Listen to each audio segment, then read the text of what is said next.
Hello, hello and welcome to our author event with Melanie Cantor.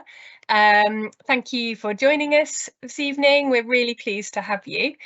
I'll just start with an overview of tech. So the setup of this event means that the audience can't turn on their cameras or microphones, so you don't need to worry about accidentally doing that.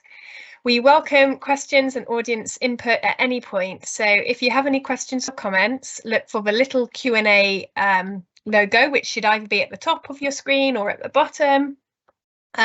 Click on that and type your question.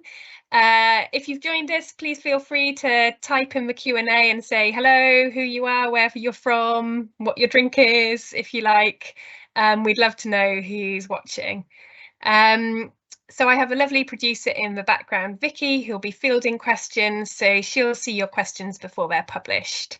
If you have a technical problem at all, then you can also type a question in there and Vicky can reply. So just look for the little speech bubble that says Q&A, and that's where you can put your questions. So I'll shortly hand over to Melanie, who will be doing a short reading followed by a summary of what you can expect from her book. And this will be followed by a question and answer session from me and from yourselves, hopefully. The event is being recorded, so if at any point you need to drop out or your internet drops out, you'll be able to watch it back afterwards by clicking on the link that brought you here tonight. So, on to the interesting part. Melanie is here to talk about my favourite titled book of the last few years, The Fuck It List. I don't know about you, but as soon as I saw that title, I knew it was a book I wanted to read and that Melanie was an author I wanted to talk to. So for those of you who are unfamiliar with Melanie, she was a celebrity agent and publicist for over 30 years. Her clients included Ulrika Johnson, Melinda Messenger and Melanie Sykes. In 2004, she hosted a makeover show on Channel 4 called Making Space, and in 2017, having just turned 60, she was scouted on King's Cross Station, subsequently appearing as a real model in the most recent Dove campaign. She is now in the midst of a new career as an author. Her first novel, Life and Other Happy Endings, was published in 2020 and explores a character who is told she has 3 months to live and decides to write 3 letters sharing the desires, fears and frustrations she has always kept to herself. The Fuck It List is Melanie's second novel. So without further preamble, I'm going to hand over to Melanie. Hello, and good evening, and good evening, and thank you so much for turning up. I'm really excited to be sharing this book with you, a little bit of this book with you. As Alex said, it's called The Fuck It List, and I'm going to read a very short piece from it, but just to bring you into where I start. We meet Daisy, who's our protagonist, together with her partner of 6 years, Jack, and they're living their perfect life. They met each other. Daisy is an interior designer. Jack has been building a hotel business, and they kind of met over a mood board when Daisy came to pitch to Jack. And she was 34 then, and on their first date, she made it very clear that she wanted to have children. And he said, yeah, absolutely. He wanted to have kids too. But not until he'd sold his business, which he reckoned would take a couple of years. But of course, a couple of years became 6 years, and now she's 40, but we're here in their beautiful house. He's just sold his business for millions, and they've agreed to start a family. And that was chapter 1.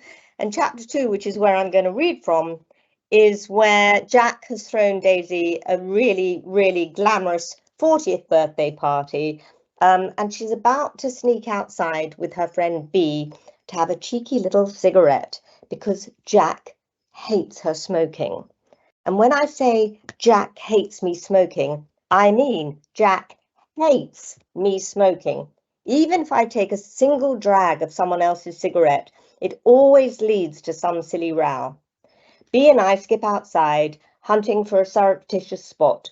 We used to hide behind pillar boxes. Now we hide in the lavish grounds of expensive hotels. I put my finger to my lips. Listen, there's a distinct sound of activity somewhere close by. B snorts. Someone's having fun, she whispers, mimicking the grunting. I giggle. and we think an illicit fag is being brave. We light up. I take a long, deep drag, the smoke pluming from my mouth, casting a silver pall in the damp autumnal air. My hair must be twice its normal volume. Bee's curls have curls. God, I whisper, relishing the bitterness as it hits the back of my throat. I miss this so much. Listen, says Bee, shushing. They're really getting into it now. Fancy a peek? Ooh, no, let's move away, leave them to it. Oh, come on, it'll be a good 40th birthday party anecdote. I snort. Okay then, quiet though. I don't want to be responsible for coitus embarrassus. We attempt to stifle our amusement, treading carefully, pushing aside the bushes, holding our breath as though that will make our drunken advance quieter. There, I think, says Bee, bending to a crouch. I follow her lead. Let me get a little glimpse. I angle away my cigarette, squeezing my head through a convenient gap in the bracken, my eyes now acclimatized to the darkness. Fuck! What? Bee's cheek is now abutting mine. Fuck! I launch my entire body through the gap, shedding sequins, oblivious to the thin tracks of blood running down my naked arms. What do you two think you're doing? Jack jumps up, grabbing his trousers. Oh my God, oh my God. Polly covers her tits, which spill over her splayed fingers. Sorry, sorry, sorry. Jack stares. What the fuck, Dave, he says. Are you smoking? There we go. I hope there was laughter because I can't hear anything.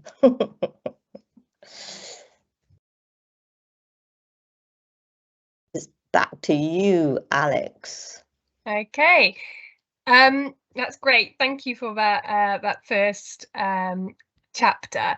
I wondered, could you give us a little bit, without giving too much away about the story, could you give us a little bit more about kind of what everyone can expect from the novel? Yes, absolutely. I mean, obviously that kind of kickstarts the whole journey that Daisy is about to go on, because her whole life is basically blown up in her face in that very quick moment. And she decides there is no way she can forgive Jack. And the biggest, I mean, the disappointment obviously is the betrayal, but the other big disappointment is they were about to start a family. And she's now 40 and she's missed that opportunity. And so really kind of ostensibly top line, the book is about Daisy's journey pursuing solo motherhood, her determination to have a baby on her own, and the twists and turns that journey takes her on, and the importance of friendship and family and the support of everyone around her, because when you're going solo, you need as much support as you can get. And she finds it in surprising quarters. So it's about love and romance and betrayal, but the very heart of it, it's about friendship. Great. So it's a slight delay on coming back between faces. There we go. So actually that brings me to one of the questions I had, which was around the different relationships that Daisy, the main character, has with different women in her life. So one of the things I really liked was that you tried to show women in lots of different personal situations. So there's women who choose to be stay-at-home mums, women who choose to be single, women who can't have children, women who are in gay relationships. And I just wondered, was that intentional to try to show all those different situations that women can be in today? Well, it evolved, but it was very much a part of the story I wanted to tell, which is about life today. And life today involves every type of, women can be anything they want to be now, effectively. But, mainly we are now able to have babies on our own, but it might not be everyone's choice. And I wanted to throw Daisy into different people's opinions, so that her own opinion or her own desire is challenged by her other friends. So, for example, there is one friend who doesn't ever want to have children, and And then she has her sister-in-law, who's the perfect mother, who's seen initially as the perfect mother, who's got 2 kids, and then very uncomfortably for Daisy gets pregnant again. So for some people it's so easy, for Daisy it's not. And I wanted to show all those different aspects of how, how other people's lives kind of impact on ours and our own feelings. And yeah, so they're all different, and there are gay women in it because I have a lot of gay women friends, and I suppose that kind of filters through into what I write. But yes, it's very much a book about women today, life today. It's men today as well, you know. Yeah, I think one of my favourite scenes in it, there's a scene where Daisy goes to her first antenatal class on her own, and she's feeling so self-conscious being on her own. And she tells her story about becoming pregnant through a donor, feeling potentially, I guess, a bit embarrassed, but what she gets is a round of applause from the whole room. And I loved that. I just thought it was such a great example of how even when women don't know each other, they can kind of come around and support each other. And yeah, I found it a really powerful scene. Oh, thank you, because that was the power of women, the power of support. And so Daisy walks into that room fearing that she's going to be judged because she knows she's different from everybody else in the room who have their own partners. And yet again, there is one gay woman there.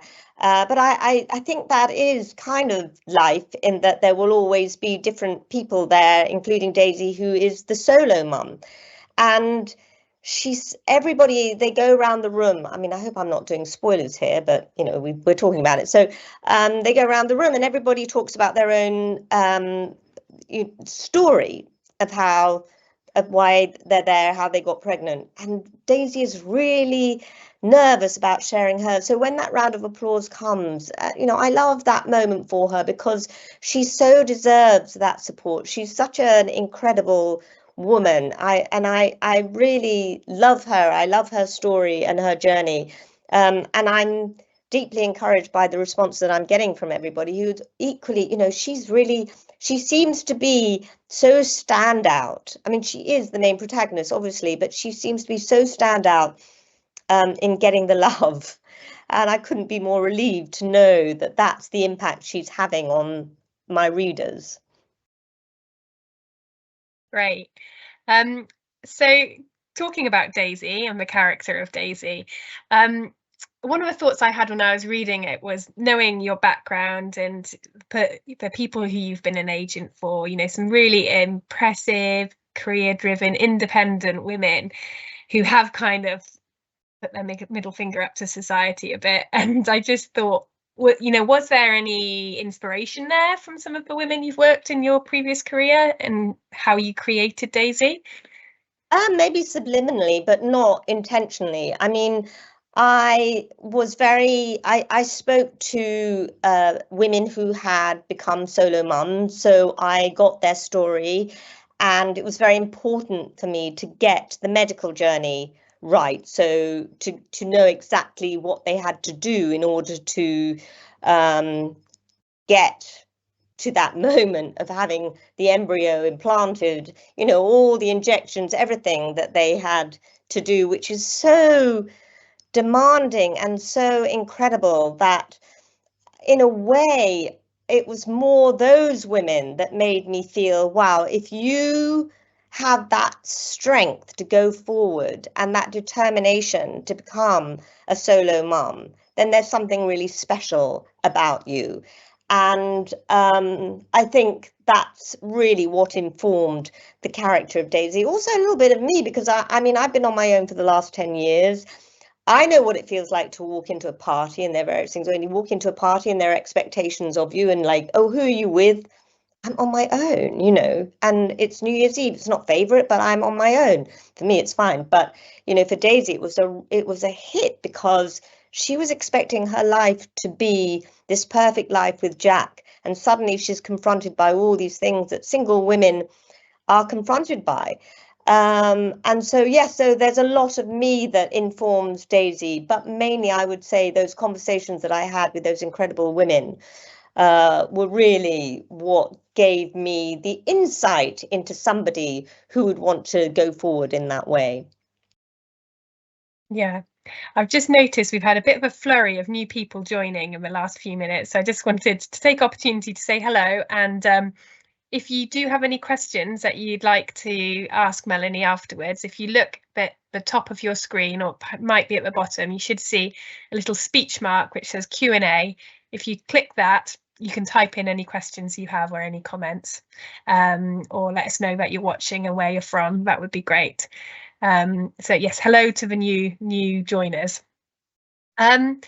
So I should have asked this question probably at the beginning, Melanie, but one of the ones I was going to start with was I was just interested in the career change. Mm-hmm. Oh, you've just frozen. What drove the change when it happened? Did you say I'd just frozen?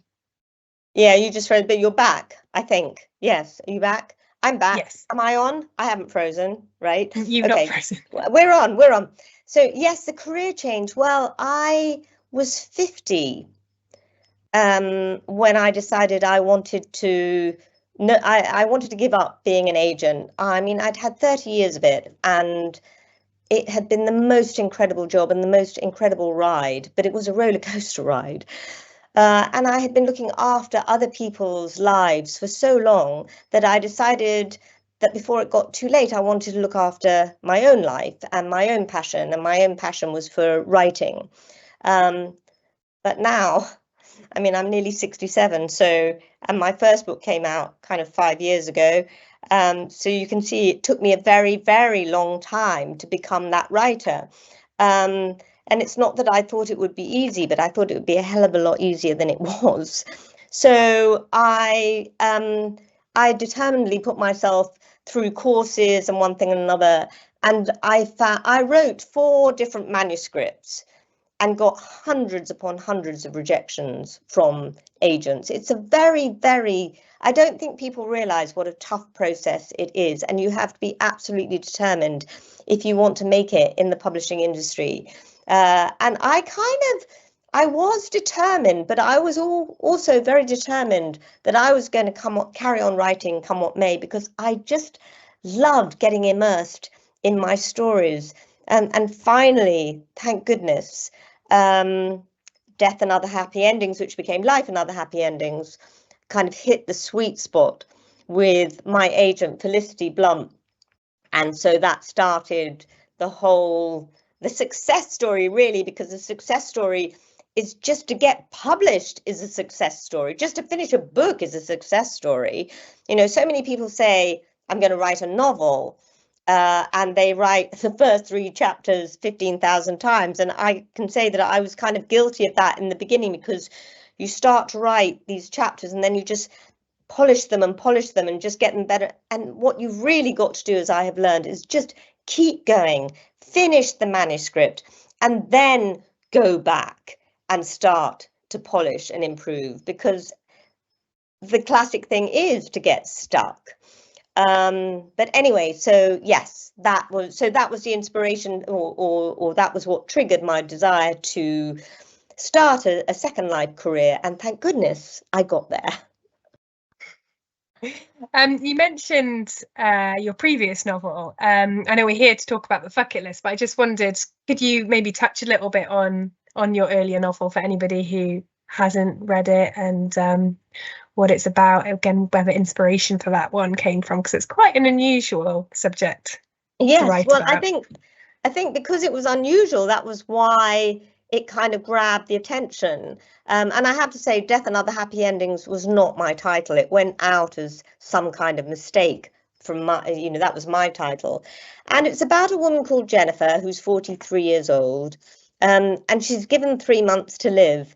And instead of taking a trip of a lifetime, she decides to write to the 3 people and the 3 important people in her life, and finally tell them what she really thinks. So finally, actually, because she's a meek and lovely and very, very kind of accommodating woman.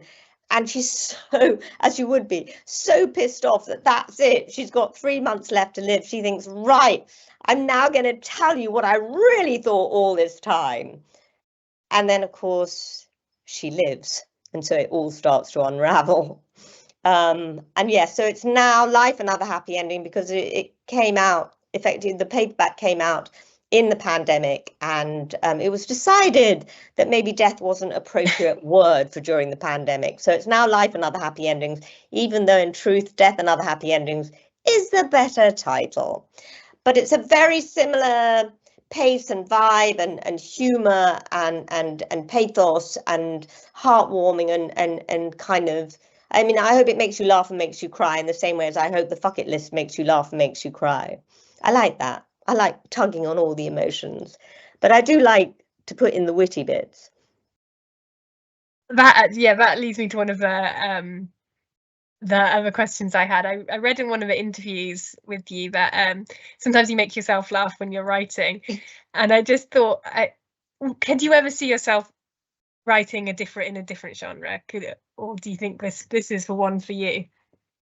I think this is current. Oh, Mabel, there's the dog. Mabel, shush, there's no one there. She might not shush, so I might have to go and show her that there's no one there. It's really the genre that the publisher wants for me. So that's the other thing about this industry, is that, you know, I don't have any power until I'm a best-selling author. Everybody pay attention. But until I'm a best-selling author, I write, well, first of all, I write the books that I want to write, that's for sure. I could not write just according to, you know, you have to write this kind of book and therefore. But I do have to respect that this is what the publisher expects from me. So you won't get any kind of thriller from me anytime soon. And I already know the nature of book number 3. So and it's another one of I think what I like, because what I'm fascinated in, you know, what fascinates me in life is how people cope when they're thrown into a situation that they weren't expecting. So when a personal tragedy hits them, how do they cope with it? Do they get stuck, or do they get through it? And obviously I write about someone who's going to get through it, but how do they get through it? And what are the hurdles that they have to overcome? So book number 3 is similar thing, when a totally unexpected event happens to this woman. And I can't wait to get started. I'm not going to say anything more than that, but I cannot wait to get started on it, because again, you know, it's a very different idea, but hopefully we'll have that same voice and the pace and the wit and all that kind of stuff. But I hope it will be entertaining, because at the end of the day, that's why we read. We want to be entertained. Well, at least that's what I like to do. I like to entertain my reader.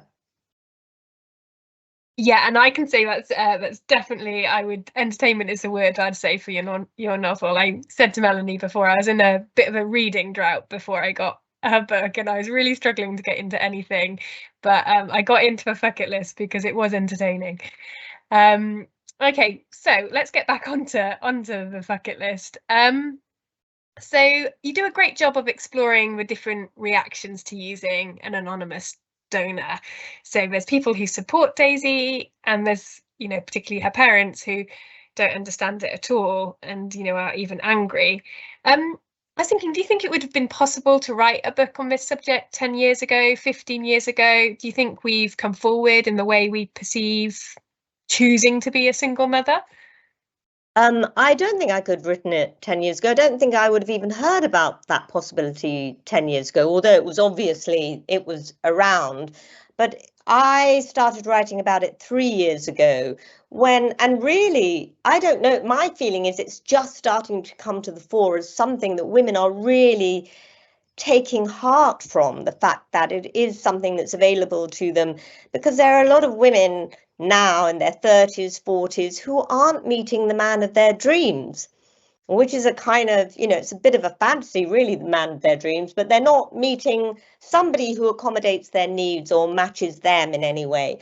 And therefore, Of course, there are people who have been very lucky to meet someone, and there are people who will go with anyone just to be with someone, but the women that I write about are very much the sort of strong, feisty, independent types who might want to be with somebody, but as happens with Daisy, she's not. So I think really for me, it's very much a now story, and I'm hoping it's hit the zeitgeist, because I'm not really aware of any other novel that deals with it in this kind of way. I know that there are women who have written their own memoirs about solo motherhood, but I think this is one of the first novels that deals with it in this kind of way, as I say. And it's not, let me just say, I mean, again, no spoilers, but it's not what you're thinking. It doesn't turn out the way you think. So whatever you're hearing now, make no judgments, because you'll be amazed. I hope you will anyway. I hope you'll get surprised. Yes, yeah, that was one of my thoughts when I was reading it. At the beginning I thought, oh, I think I know what direction this is going, and it wasn't that at all. So yeah, you succeeded on that with me. Yeah, I think you're right about it sort of hits a moment right now, because I think it is personally increasingly common to meet women who have gone on that single route intentionally, and yeah, it's about time their voices are kind of represented, isn't it? Yeah, I mean, there is a whole, I'm just waiting it to flick over to me, but Vicky,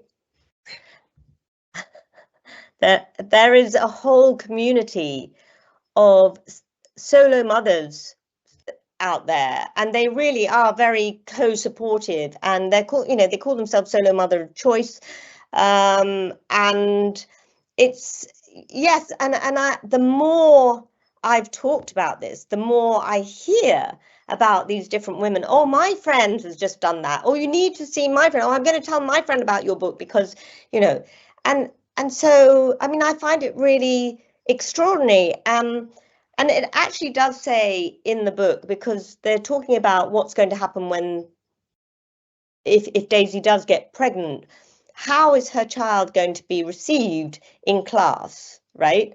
But what I say, and I hope this to be true, that there will be there'll be so many children, and the parentage will be all different, that almost normal heterosexual relationship might be the exception to the rule. But in a way, I hope that leads to a more egalitarian attitude towards kids of all backgrounds, because they all, they will in 10 years' time, 15 years' time, be out in the world in their own special way. And we can't, there's no more, there's so many rules that have been broken that maybe there are no rules anymore. Sorry, my screen's just gone a bit funny. So that made me think, I think one of the themes you explore quite a lot is about making women having to make sacrifices. So the character Daisy, to an extent, she's hoping to have it all, but essentially she is also looking to make a sacrifice for her wish to have a baby over anything else. I was just thinking, for a personal opinion, do you think it's inevitable that women have to make sacrifices in their work life aspirations? And sort of secondary to that, do you think men face the same challenges? That's really interesting, because I was having a conversation about that with younger people, people in their 30s, 40s, women, and they were saying that it's inevitable that women will be the ones to make the sacrifices if they're going to go off and have children. It's just the way it's going to be, that they will go off on their maternity leave for a year maybe, and they may decide they don't want to come back. Somebody might have decided it's not right for them to, things change, things might alter, and it will be those women it will be women who suffer in that way. There's no doubt about it, and it's not ideal, that's for sure, but I'm not quite sure how we change that. in that if you want to have a baby, you are going to have to sacrifice certain things. Unless, like me, I work from home. I had two babies, two sons, they're now men. But and I work from home, and Daisy is in that position where she can work in an environment where she can bring her baby in. So there aren't too many sacrifices effectively that she has to make, other than the major sacrifice. But and maybe now that we're having more flexi hours and flexi arrangements, things will adjust accordingly. But I think life is, it'd be interesting to see how life moves forward in that way. But certainly at the moment, it is women who take the hit, if you know what I mean. Yeah. Yeah, it'd be nice to think, and in the form of sort of legislation, things have come a long way. But yeah, like you say, in reality, in many ways, things haven't changed much at all. It's going to a slightly different theme, so around infidelity. So, as you've mentioned in your reading at the beginning, Daisy is cheated on right at the beginning of the book. So I don't think that's too big a giveaway. And she sees this as unforgivable. But there's members of her family who think that she should forgive her partner. And then there's her business partner who admits that he and his boyfriend have an open relationship, and that's what helps keep them together. So, giving a completely different angle on it again. Can you tell us a bit more about your decision to explore different people's opinions around infidelity? Yeah, well, I think I explore lots of different things within the context of how we might have one way of dealing with things, but everybody else has their own way. And it doesn't make anyone right or wrong. That for me is really important, that our choices don't have to be everybody else's choices. So Marcus, Daisy's business partner, sets it up for her saying, look, I think you have to adjust your thoughts on monogamy, because maybe you'll never find a man who's prepared to be monogamous. And he opens up about his own relationship with his partner. But Daisy's not prepared for that. She doesn't want to be with somebody who's going to play the field. And we see that. I mean, she's confronted by that moment where, she sort of, and the whole thing with her parents as well. I love that bit with, I like that whole thing about her parents thinking, but you were going to have the perfect life. Why are you turning your back on it? Any man can transgress. You've just got to be a little bit more open. But Daisy is her own person. And I again, so that's a really, I like to, again, make the reader think, well, what would I do? What would I do? Would I go back to that relationship because I know I'm going to have a lovely life? Or am I going to be like Daisy and I'm going to be looking at every woman in a room and thinking, what's going on? Is he looking at her? Is she looking at him? I mean, that would drive me insane. But yes, there's that whole aspect of, her sister-in-law, who is a mother, and Daisy is a little bit judgmental about her in the beginning. But then, that whole thing of, well, if she chooses to be a mother, if she's happy to be a mother, who am I to judge?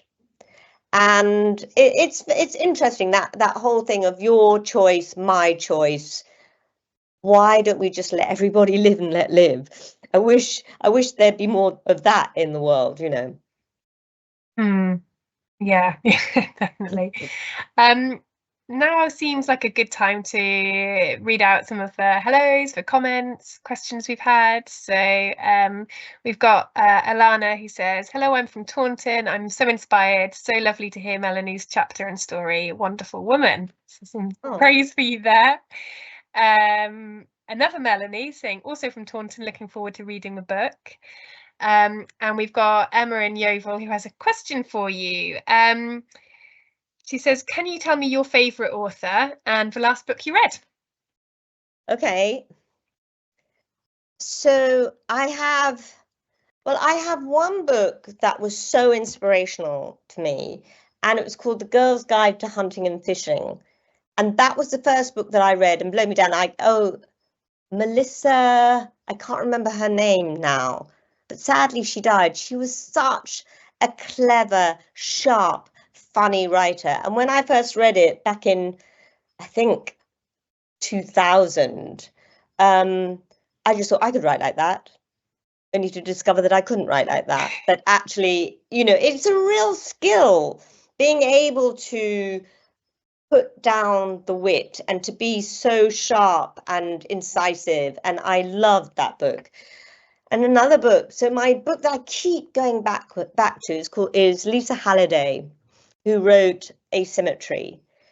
And even though it's an odd book because it's like two stories thrown together, which allegedly they're meant to fit, they don't fit to me at all. But the first story, which is about a young woman who I think is in her early 20s, and she falls for a very much older man. I think he's in his 60s. And it turns out that Lisa Halliday had an affair with Philip Roth, he of Portnoy's Complaint, right? And he was very, very much older than her. And so it was based on her experience. I didn't realize that when I first read it. She is so brilliant in her writing and very, very little description. And yet we know what each of these people look like. And I aspire to that kind of writing. It's just beautiful, absolutely beautiful. So yes, that's the answer. I would say Lisa Halliday, Asymmetry, and I'm sure I'll find, and Claire Chambers. I love Claire Chambers. And that makes me think, since you've become an author, do you move more in author circles now? Have you got some sort of good author friends that you've had since you've moved into this world? Well, one of the courses I did, and the significant course that I did really, that I think was pretty much the life changer for me, was the Faber Write a Novel course. And it was led by Joanna Briscoe, who is now a really, really good friend. So she's my author friend. I do have other people who, I'm just trying to think. Janet Ellis is a friend. She's now an author. She was a TV presenter, and I actually represented her as a publicist in her days at post Blue Peter, actually, post controversy. But anyway, but no, I'm not one of these people who's got millions of author friends. I've just got my real friends that have stayed around me, and yeah, who are really, really important to me. But I'll be gathering them up this summer. So out of your friends, who do you go to when you want an honest opinion on your writing? Oh, there's a good question. To be honest, I have various friends who, maybe a couple, shall we say, who I will send a first draft to. But really, I learned this when I was getting rejected, that you kind of go, but my friend loves it. And they go, yeah, it's because it's your friend. And so I don't rely too much. In a way, I'll give out first drafts if it's relevant to somebody's experience, if I feel I need their kind of take on stuff. But I rely on my editors. Those are the people that I rely on to give me an honest opinion. And trust me, they do. If I just put another shout out, if anybody's got any questions, and please, throw them in there, because we haven't got too much longer on the interview. So, or even any comments, they're welcome as well. When you were talking about sort of your favourite reads as now, what I always like to know from people, because I think it says a lot about them, is what were your favourite reads as a child? Who were your favourite authors? Yeah, well, I love the Just So stories. I was obsessed with the Just So stories. So I read Rudyard Kipling. Maybe that's a bit controversial now, I don't know, but I don't care either. I think it's daft, that whole stuff. But anyway, I loved Rudyard Kipling. I also like books like Dimsey Goes to School and Mullery Towers. I love books about boarding schools for girls, and I used to beg my mother, Send me to boarding school. Why won't you send me to boarding school? She was never any fun. She didn't send me to boarding school. What does that tell you about me then?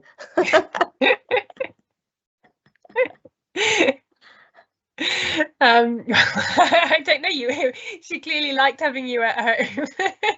I thought you said that when you hear about their interests, yeah.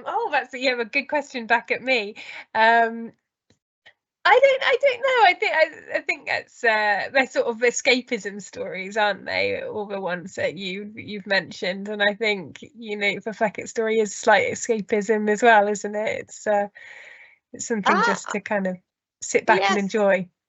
But it's also, I also think that the bucket list is realism. I just think it really feels, when you get involved with those characters, they're alive. I mean, for me, and I say that knowing because of the response I've had from people. I mean, for me, they are so alive in my head as I'm writing them, but they become more and more alive with each draft and as I get to know them. And that is something that's very important to me, is to write something that may have, I mean, it's even with Death, Life and Other Happy Endings, where it's a bit kind of, really, she's given 3 months to live, and it still feels very real when you're reading it. I really want people to genuinely go with those characters and feel like they want a lot of comments about Daisy. I want Daisy to be my friend, so they really get involved with them, and likewise with Jennifer, they really care when she's kind of terribly sad, feeling that the end is nigh. They really care, and I hope that I draw people in to believe it. So yeah. I'd agree. I think it's really easy to find characters like people like your own friends, and who remind you of people. So I think maybe just last question was around the cover of the book. I see you've fully embraced the green and pink theme. But I know that authors don't always get that much say in the covers of their books. Can I ask you, do you like the cover of your book? Were you happy with it? I absolutely love the cover of my book. I couldn't be more pleased, and it is really hard because, with Life and Other Happy Endings, it was more difficult. With this, I mean, to be honest, I couldn't love it more. I just think it's so standout, and I love the feel of it and all that stuff. Now, what I'm showing you is the Asda Tickled Pink version, because it's got pink pages. So Asda Tickled Pink it raises money for the Breast Cancer Foundation, so charity. So, but it just seems to work. Well, it obviously appealed to Asda for their campaign. So I love the colours. I did push for the green and pink. They weren't sure whether that was the right choice, but thank God I got it right, because it is the right choice. And now everything, I mean, there's so many articles I read about that green and pink are the new combination. You read Elle Decoration this month, green and pink, everything's green and pink. I don't know if you can see, my flat is green and pink, but that was before this book. But anyway, so, or before the book cover was decided, that was for sure. And my dog is not green and pink. But yes, so I'm delighted with I couldn't be more delighted, and I feel it, so the title, let's get to the title, because it was not called The Bucket List. It was I originally called it Solo. Then the publishers wanted to call it Daisy Goes Solo. But by the time we got the draft that we loved, which is this draft, they just felt it was so much punchier than they had anticipated, that they felt that Daisy Goes Solo just gave the wrong impression, and they wanted a really stand out punchy title, and we got it. And it's so clever. The designer of the cover has so encapsulated the strength and the power of Daisy, I just, yeah, I could go on about it for hours, but I really love that cover. That's so good to hear. Okay, we have one more question coming in from the audience. So Val's asked, could you see your books being translated onto screen? Would you want this, or do you prefer the characters to stay in the reader's imagination? Both those things really. I absolutely want to see it translated to screens, to the point that I am currently writing, well, I have written a draft pilot episode for the screenplay, because I'm going to screenplay this why have I lost the word? But anyway, I'm going on a screenwriting course. Thank you very much. I'm going on a screenwriter's course because Death Another Happy Ending, and I can call it that because it got picked up in the States by Jessica Biel and Jessica Biel's production company, which is why I have a glorious comment from Jessica on the back of this, hilarious, subversive and heartwarming, because I've stayed in touch with her. And I sent her the book, the proof of the book, not really expecting to hear anything back and not expecting her to find time to read it, let alone anything else. And blow me down, she sent me the most glorious response on email. So, so loved it, and allowed me to use her quote, which is pretty amazing. But anyway, so my experience with that made me decide, well, if it happens again, I don't want to be the screenwriter, but I would like to understand the whole process so that I can be in the room.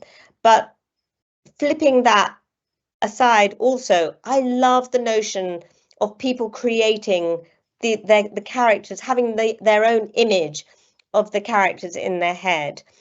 And the other thing that has come up from people who've read it is, will you please write a book of what Daisy did next? Because it's kind of left open-ended.